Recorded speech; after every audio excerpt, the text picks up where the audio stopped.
Hey guys, welcome to Pursuit Vidya. Today we discuss about Bhimrao Ramji Ambedkar यानी कि बाबा साहेब, जिसका अर्थ है respected father. It is known as architect of modern India. Doctor Ambedkar को हम सोशल रिफॉर्म के लिए जानते हैं और हमें इतना पता है कि उसने आधुनिक भारत का जो बंधारण है उसमें निर्माण किया था, लेकिन वो इकोनॉमिक रिफॉर्म भी किए थे. इसी वजह से doctor Ambedkar pioneer in social political and economical reform that transformed India, and he is as a chief architect of Indian Constitution. He established the foundation for the modern Indian democracy.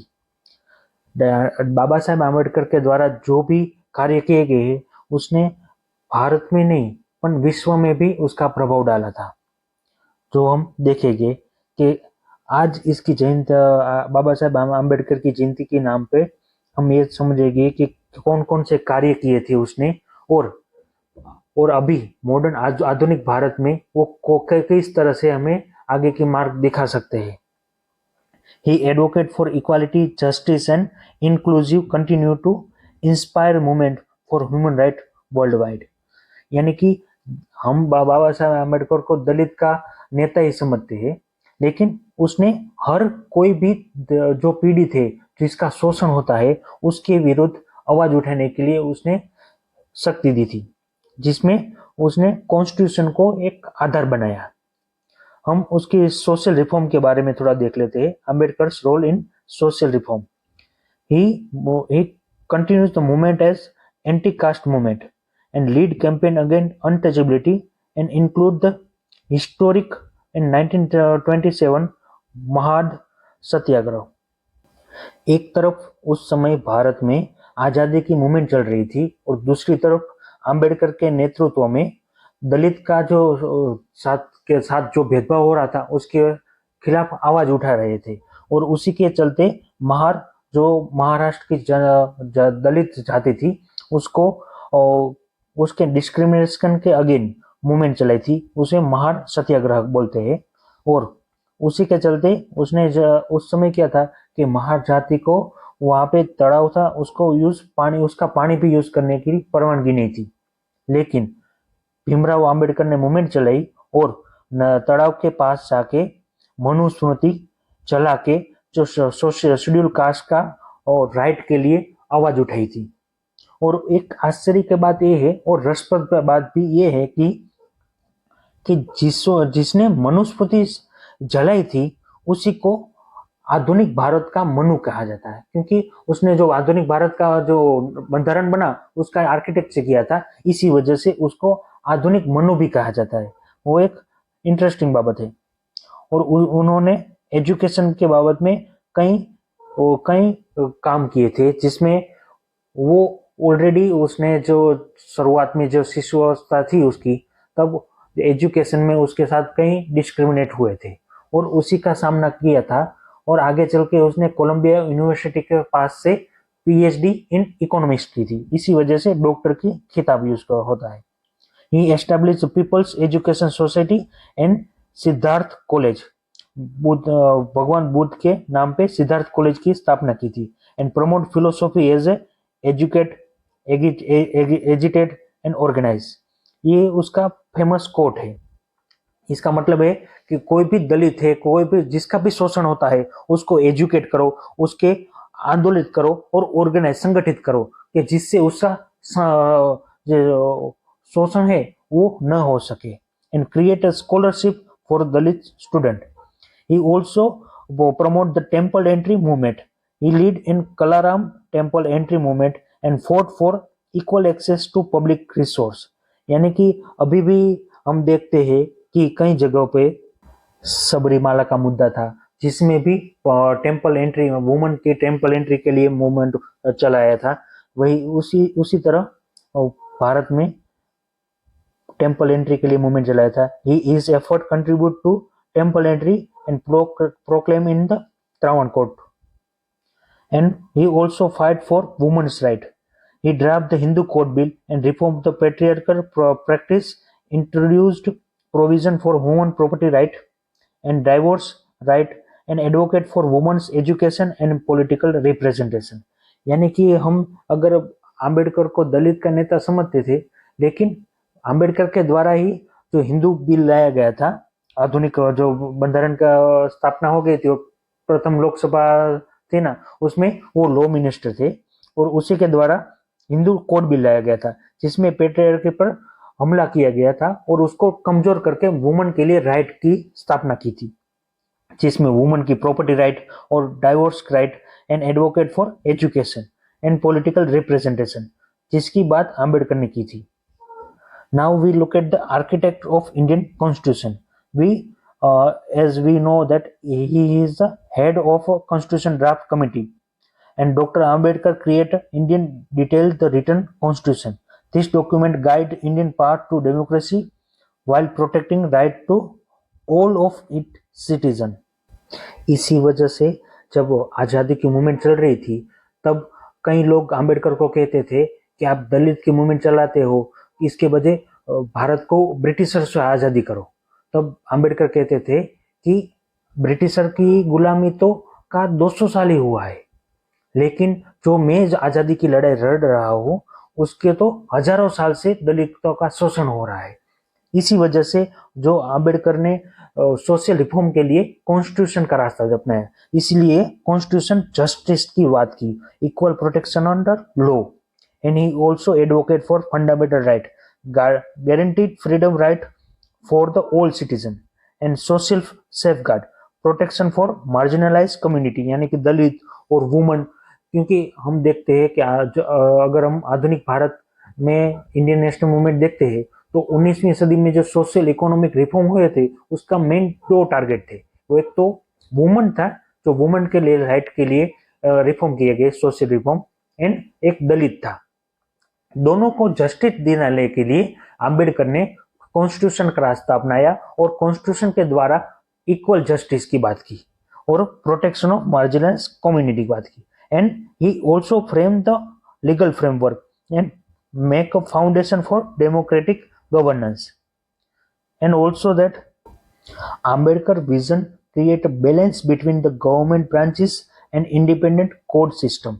यानी कि जो भारत का कॉन्स्टिट्यूशन में जो model अपनाया गया उसमें दो बातें रखी गई। एक तो accountability of government and independence of court, यानी कि जो यूएसए में जो इंडिपेंडेंट ऑफ कोर्ट थी उसी की तरह सुप्रीम कोर्ट को आजादी दी गई, जिसकी वजह से सुप्रीम कोर्ट क्या क्या कर सके, जो कोई भी पॉलिटिकल पार्टी लोगों के अधिकार को हनन करे तो सुप्रीम कोर्ट के द्वारा उसको रक्षण किया जा सके, and that structure unite the nation with respecting regional needs. He made sure the constitution could update to meet Indians changing need. यानी कि उसने कॉन्स्टिट्यूशन अमेंडमेंट का प्रावधान ऐड करके जो भी समय बदलता है उसी तरह जरूरत के अनुसार उसमें चेंज करने की सहूलत हो सके। And he already include the strong protection for personal freedom and social justice with the special help of disadvantaged group in article 32 के द्वारा सुप्रीम कोर्ट और आर्टिकल 226 के द्वारा हाई कोर्ट को पावर दी गई, जिसके वजह से वो बेसिक राइट का प्रोटेक्शन कर सके। And give under the article 15(4) allowed the special provision for group facing social barrier, यानी कि जो सामाजिक और शैक्षणिक तरह से जो भेदभाव का सामना कर रहे हैं उस वर्ग को उसको प्रोत्साहन मिल सके और आरक्षण मिल सके, वही प्रावधान ऐड किया। Ambedkar once said that however good a constitution may be, it is sure to turn out bad because those who are called to work it happen to be bad a lot. यानी कि constitution कितना भी अच्छा बनाया जाए न बनाया जाए, लेकिन उसकी सक्सेसफुल रहने के चांस किसके ऊपर है, सिटीजन के ऊपर है कि वो अपने प्रिंसिपल को अच्छी तरह से लागू किया जा सके। Now look at the contribution to economic reform. He also advocate for democratic socialism, advocate the state intervention for equitable growth and development, यानी कि जो डीपीएसपी की जो प्रावधान किए थे वो दो वजह से थे, इकोनॉमिकल एंड सोशल डेमोक्रेसी के लिए। यानी कि जो फंडामेंटल राइट है वो पॉलिटिकल फ्रीडम को प्रोत्साहन देते हैं, पर डीपीएसपी जो प्रावधान है वो इकोनॉमिकल एंड सोशल रिफॉर्म को प्रोत्साहन देते हैं, जैसे कि equal protection of law, equal pay for equal wage, and also equal wage for women and men both, and maternity benefit for women, and so many things are included in DPSP. So that's why democratic socialism it established. And also he added land reform, proposed the redistribution to empower rural community and farmer. जो आज़ादी के बाद जो land reform किए गए उसमें भी अम्बेडकर का रोल था। और labour right, campaign fair wage and human working condition, Ambedkar की वजह से जो 12 आवर की जो लेबर का वो काम था उसको घटाकर 8 आवर कर दिया। वो उसी में अम्बेडकर का भी कंट्रीब्यूशन है उसमें। And he advocate financial inclusion like developed framework for banking access for marginalised group. वो अम्बेडकर इकोनॉमिस्ट थे, उसी वजह से जो आरबीआई के एस्टेब्लिश में भी उसका रोल था, और वो इंक्लूजन मार्जिनलाइज्ड ग्रुप का भी इंक्लूजन करने के लिए वकालत करते थे। Now we thought the pillar of Ambedkar's thought, his main thought related to education, social justice, human dignity, and democracy. In education, the key to empower and liberation from the oppression, equal access to learning, and critical thinking development. He always advocate about the critical thinking and development. He always thinking that शिक्षा से सामाजिक बदलाव लाया जा सकता है. And in social justice, he advocate fair treatment and equal opportunity for all citizens. And under that, anti-discrimination framework and affirmative action policy like reservation for Dalit. And democracy, particularly participatory governance with the equity in the political right. यानी कि जो universal federalism का franchise का जो concept है वो constitution में अम्बेडकर की देन थे, क्योंकि अभी तक जो भी आधुनिक मॉडर्न इंडिया में, मॉडर्न वर्ल्ड में जो भी कॉन्स्टिट्यूशन इम्प्लीमेंट किए थे, किसी ने बंधारण बनने की शुरुआत में ही एडल्ट फ्रेंचाइज की बात नहीं की थी, लेकिन अम्बेडकर ने इक्वल फ्रेंचाइज, एडल्ट फ्रेंचाइज की बात करके हर एडल्ट को मताधिकार का अधिकार दे दिया। इसी वजह से पॉलिटिकल राइट मिल गई, universal suffrage and constitution safeguard. And he also respect the for inherent worth for every individual and freedom from humanitarian and equal social status. Now we look at the Ambedkar's relevance in modern governance.